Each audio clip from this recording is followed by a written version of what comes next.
Okay, perfect. So, Got hello it. everyone. We currently have with us Dr. Amanda Kraus. Dr. Kraus currently serves as the director of the University of Arizona's Disability Resource Center and the assistant professor of practice in the Center for the Study of Higher Education. Dr. Kraus is highly involved in collaborative efforts with university personnel to foster the development of a seamlessly accessible campus environment and infuse disability into campus initiatives, and specifically consults on campus events, policy, and behavioral intervention. Borrowing from disability study, Dr. Kraus studied disability identity, disability dynamics in the student veteran community, and disability-related biases and microaggressions.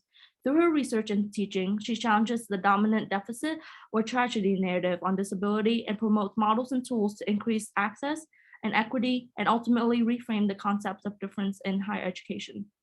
Dr. Kraus currently serves on the board of directors for the Association of Higher Education and Disability and has chaired its standing committee for diversity. Dr. Kraus, is there anything that you would like to add for our colleagues to know? Not really. I'm assistant vice president of campus life at U of A, which is not quite student affairs.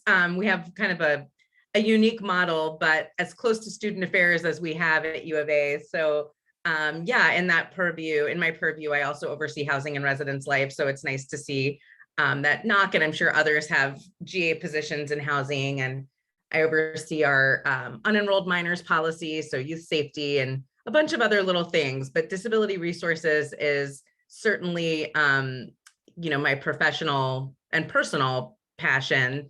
So feel very lucky that I get to work at U of A in disability resources, and happy to work with you on this assignment because in my faculty role, it sounds like right now I'm teaching a very similar class as to what you all are enrolled in.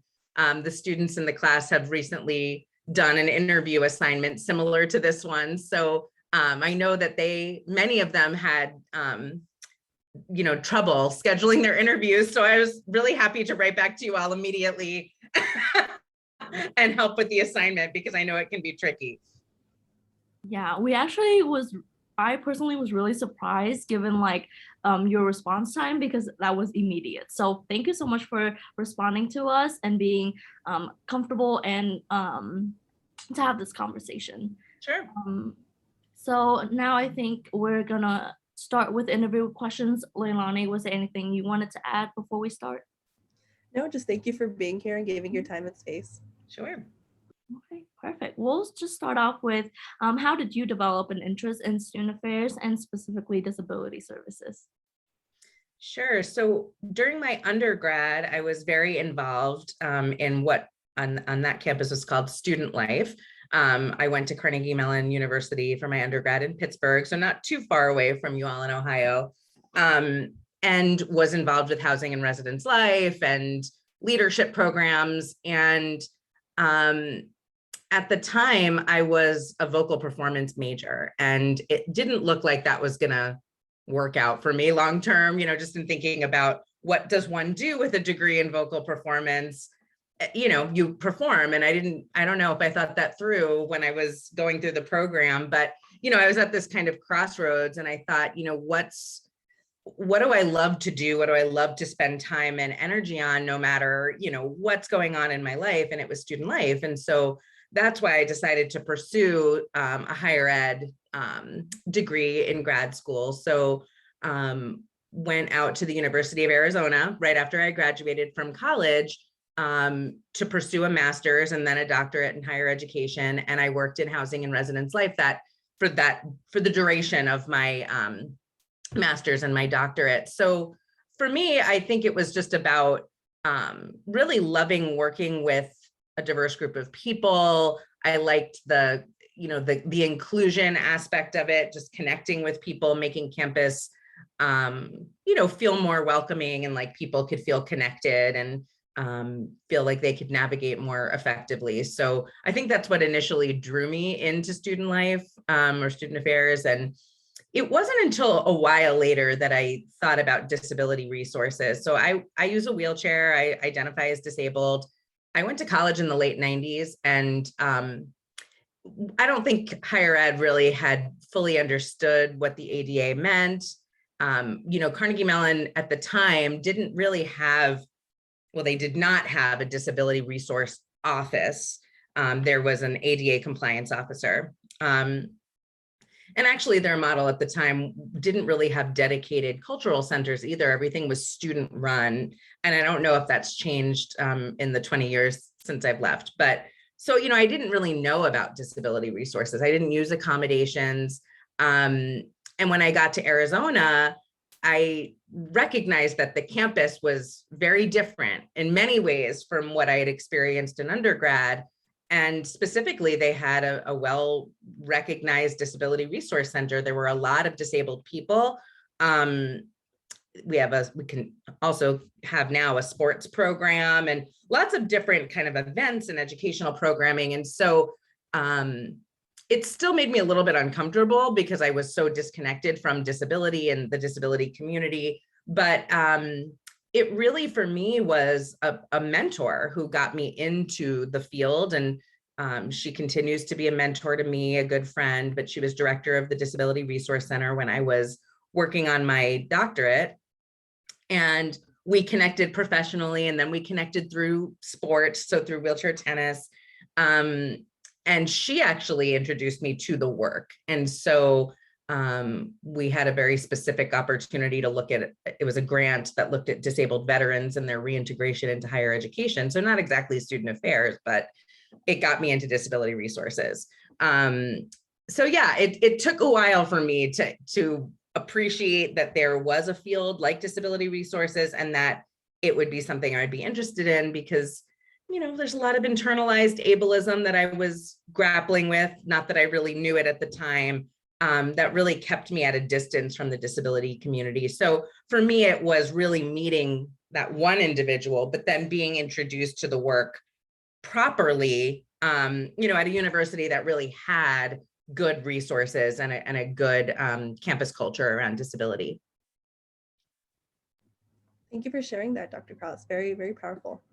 And so the next question we have for you are, what are the current issues and trends facing student affairs professionals in disability services and resources? Mm-hmm.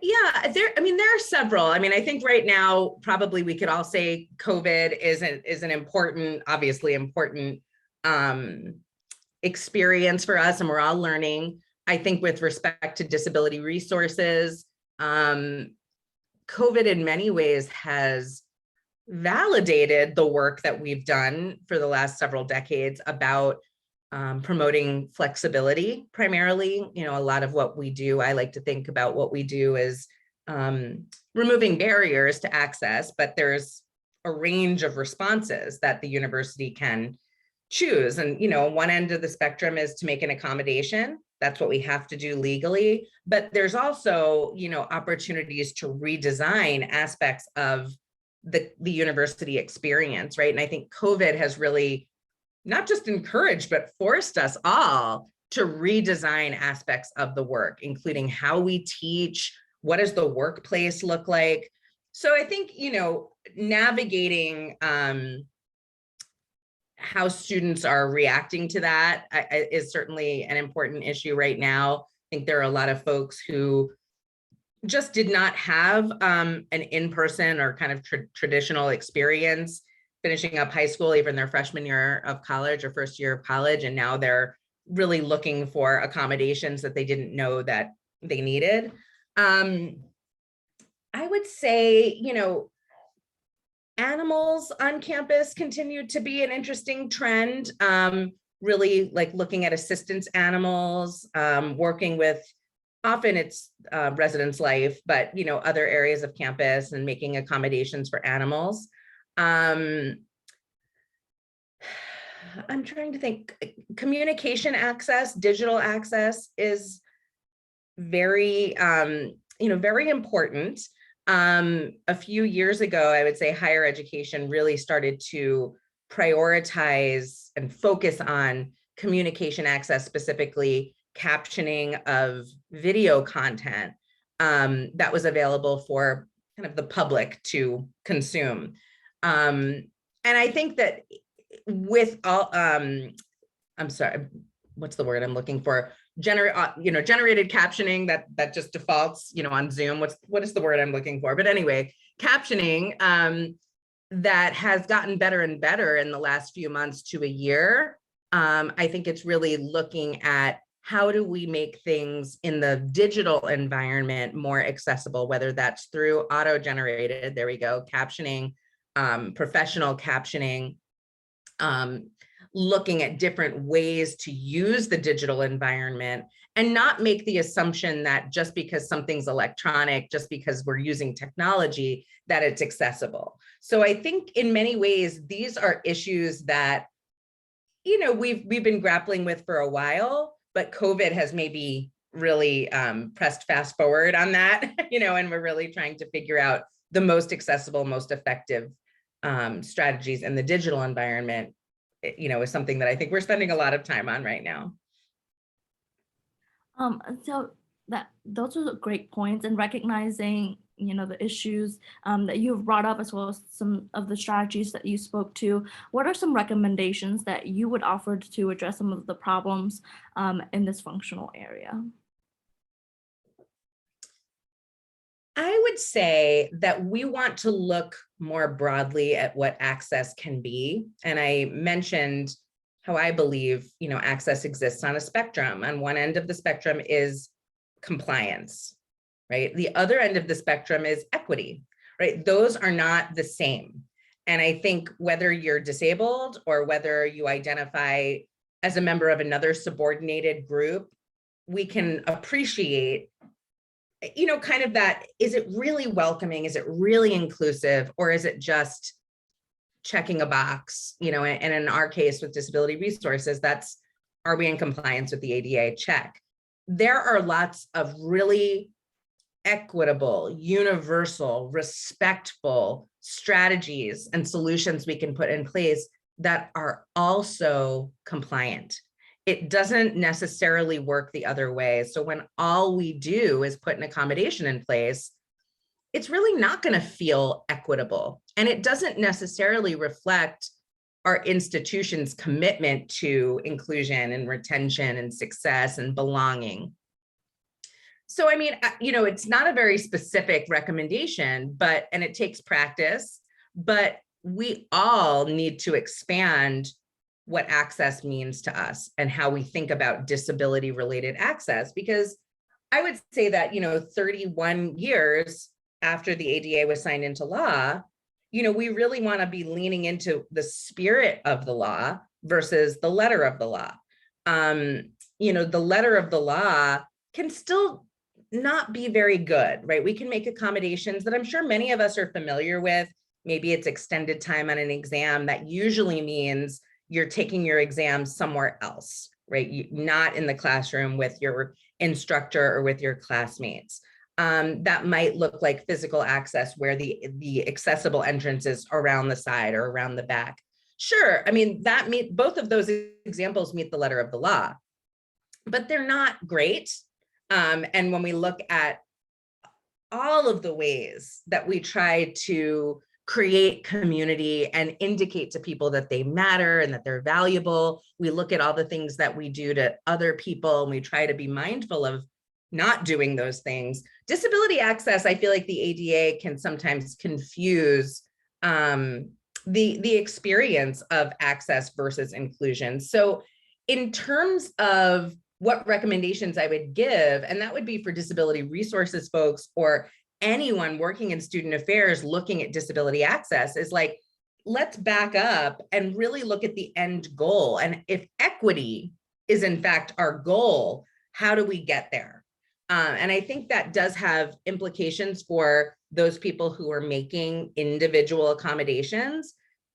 We're going to be making individual accommodations for a long time. But we also have to be working on environments and attitudes and really looking at how to impact climate and to kind of raise our consciousness, I would say, on what the disability experience should be in higher education. Thank you. Thank you for sharing that. And you mentioned, important aspects of like equity and inclusion. And so taking from that, how might student affairs professionals incorporate social justice approaches when working with students with disabilities? Yeah, it's a really good question. And it's something that I think a lot about and talk a lot about. I think one pretty, I'm not going to say simple, but something that we can do and a way to kind of introduce us to disability and social justice is to use social justice language and thinking to understand disability. And I think that we don't, as a society, as a system of higher education, we don't do that as readily with disability because I think we think, well, ADA compliance, right? This is how we ensure that disabled people are okay. We use accommodations. But if we start really talking about disability through a social justice framework, right? A society that affords all members equal access, where everyone is safe, right? Where people are having essentially a universal or a shared experience. We start looking at the disability experience as being very much shaped by dynamics of power and privilege. We look at ableism and the ways that even if you have access, right, we've made an accommodation or we've redesigned a course so that there are no accommodations necessary. Disabled people still face oppression, right? And the ADA does not eliminate that. And that's a much longer conversation, but really looking at ableism on our campuses and the ableist ideas that have been institutionalized in higher education, the ableist ideas that we get from every aspect of society, right? That can be the media, language, examples of various design and events, and right, there's ableist thinking all around us. And I think just like with other isms, it has been so consistent and we're so saturated with those messages that sometimes we don't even recognize that they are ableist or problematic, or that there's another way to think. So I would say, if you're going to do something for another community, do it for disability. If you're not, don't, right? I mean, and that can be about how we talk about disability, how we think about disability, how we program or educate around disability, right? There's a lot of implications there in language, but also just our thinking, right? Like, we don't want to perpetuate a tragedy or a medical narrative on disability because we don't look at other subordinated groups as if they're tragic, right? So how do we make space to really allow disability to be considered or integrated, like held on par with our other diversity efforts? I'm curious, so we'll go kind of off our script a little bit. But I'm curious to know specifically on U of A campus, what are some ways in which you've seen like social justice be incorporated when working with students with disability? Like, what are some practical ways that you've seen it work and maybe work successfully? Well, I mean, I think that there's lots of examples, I think in terms of individually, there are some folks who maybe have not been exposed to social justice thinking, maybe have internalized some ideas about disability and what it means to be disabled. And when they come to campus, they, may be challenged in a way, but then ultimately feel liberated. Like, these are my rights. And there's a community of people who have a similar experience to me with disability. So I think that there's been lots of examples of individuals who, kind of go through a process of not really appreciating disability identity or the disability experience, and then become very involved on campus with community. Or we have a cultural center, which I think is probably our best example practically of, in response to this question. But that's an area where I think there are lots of disability service offices or resource centers that also try to do educational programming and events, but a service office is different than a cultural center. And so, we established a cultural center 4 years ago with, we have a dedicated space, dedicated staff. I will say it's funded on a campus-based grant. So it's not money that we've institutionalized. It's not permanent funding, but it's working out, but that's one way to engage students in a different aspect of community, because disability is not all services and accommodations, right? There's something else to disability, and that's something that they can explore, even celebrate in community at the cultural center. And I think that that's also done a lot to remind the rest of our campus that, oh yeah, disability is an experience worth exploring. It's not as simple as just slapping on an accommodation. So those are, I mean, a couple of examples. I hope that answers the question. Individuals on their own developmental process, but then also creating that formalized space for them and for others to appreciate disability maybe differently than they had before. Yeah, absolutely. That was perfect. Thank you for sharing. And you kind of started moving us towards the institutional aspect. So our next question is, in what ways does the type and mission of the institution impact your work? What is the organizational structure of the cultural center? And then what units does it interface with most closely? Yeah. So student affairs or academic affairs? Well, U of A is a large public research one institution, a lot like the Ohio State University, I assume. And, we're also a land grant institution. I don't know that about your campus, but yeah, so you're familiar with that commitment, to the surrounding community. We're a Hispanic serving institution. I would say that I don't know how that impacts our work, right? I mean, I think that there's lots of institutional dynamics that would potentially shift the way a disability resource office or center would function.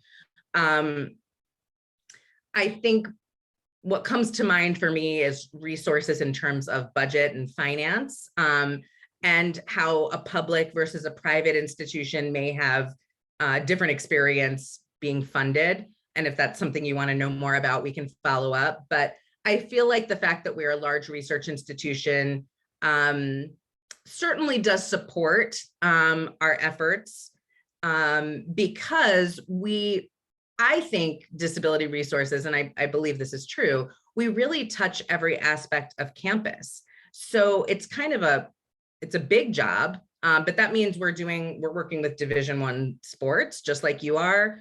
We're working with faculty and academic affairs. We're working with policy. We're working with procurement.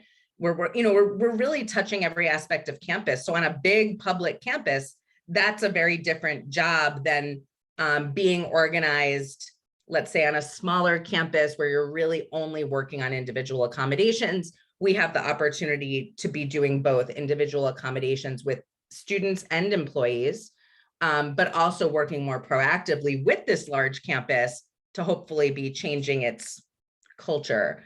The structure of our department. So like I mentioned, we are in campus life. 4 or 5 years ago, U of A used to have a gigantic division of student affairs and enrollment management and academic initiatives and student success. So really almost everything that wasn't strictly curricular was in this division. That senior vice president retired, and the division kind of broke up into these 3 smaller divisions, and campus life is one of those divisions.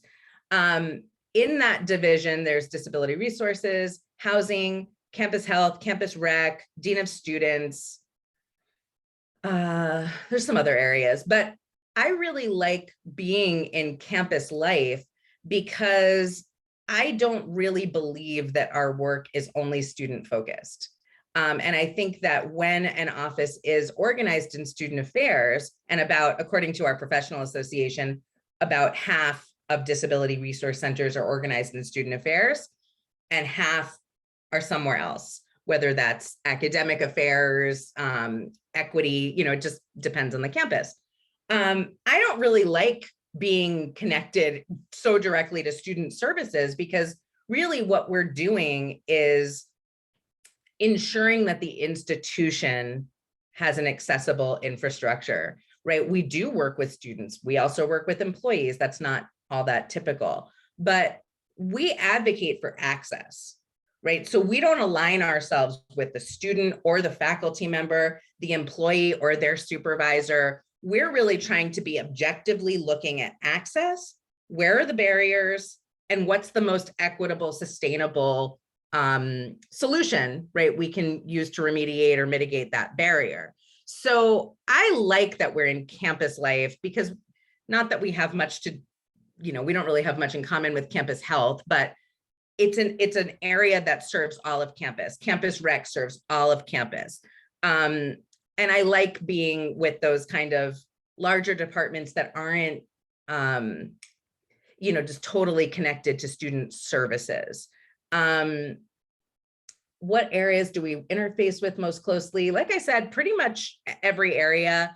We do work, we have about half of our staff works with individuals on accommodations, and about half of us work bigger. So some of our best partners are planning, design, and construction, facilities management, Office of Instruction and Assessment. So that's kind of our faculty development area. Campus events, presidential events. We work closely with the Office of the Provost. So those are some of our good partners, the libraries, almost more than the traditional student affairs. And that's maybe a product of this campus and how we've built the program. And it's an older program, it's 50 years old. So I do think that there's something to be said for that. But yeah, so I like, where we're situated, and you have kind of student affairs versus academic affairs, both, right? Regardless of where you are organized, it's just very important not to lose sight of the ultimate goal of this work, which is to ensure an accessible experience for disabled people. And again, there's lots of ways we can do that. Most campuses are organized really only and organized and resourced only to put accommodations in place. I believe if that's all you do, that's all you're ever going to do, right? So we do have to work with our campus environments and develop relationships with campus colleagues so that we're chipping away at that inaccessible or oppressive campus culture and creating something more equitable.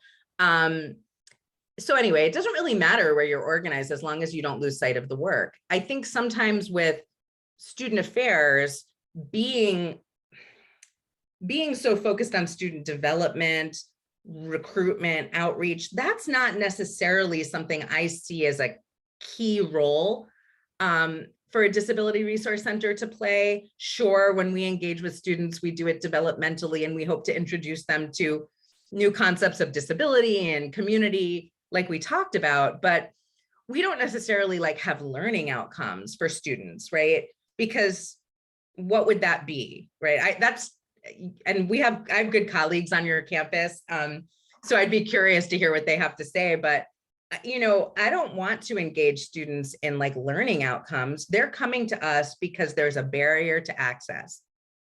I don't know what they would learn other than their rights, right? As a process, going through our process. So there are a lot of ways that we don't really fit with the traditional student affairs model.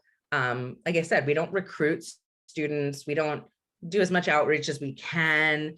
A typical service office doesn't do a ton of programming, right? That should lie more with the cultural centers or with the other areas on campus that are promoting, diversity work. So yeah, I don't know. I think it's really just making sure that where you're organized doesn't deter you or confuse how you do the work and what the ultimate goal of the work is.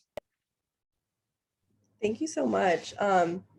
Yes, thank you so much. So we're actually going to go ahead and skip questions 6 and 7 because you were such an amazing speaker and an interviewer that you went ahead and answered those questions for us.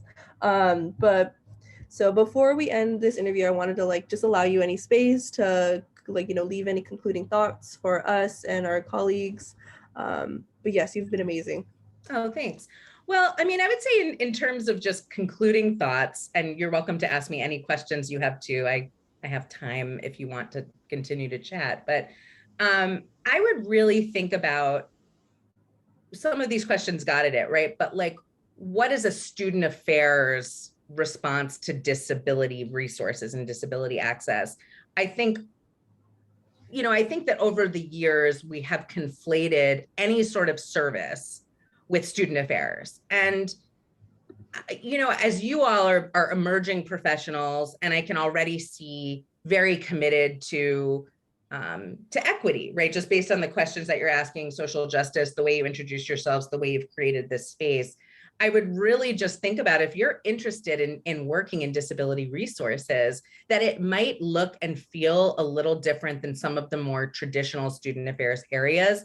But I love to see folks coming out of a higher ed program go into disability resources, because typically as a discipline and as a scholarly community, we are looking critically at systems, right? We are looking at the barriers and the patterns that we perpetuate over time when we don't examine inequitable processes, right? So I would encourage you to think about it that way and consider disability resources, right? I personally do not feel like anyone needs to have had particular experience working with disabled people, right? I think that's a misnomer and kind of an antiquated way to look at the work, because what we're doing is looking at barriers on campus. So sometimes I feel like the best way to approach that is like people who know the student experience, people who understand kind of how things work on campus. It doesn't really matter who you're working with, right? But you're looking at how to make their experience equitable.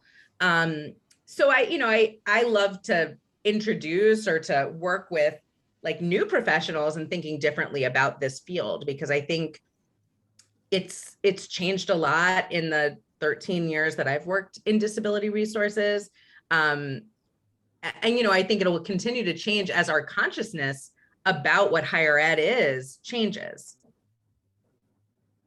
Thank you. Yeah. Thank you.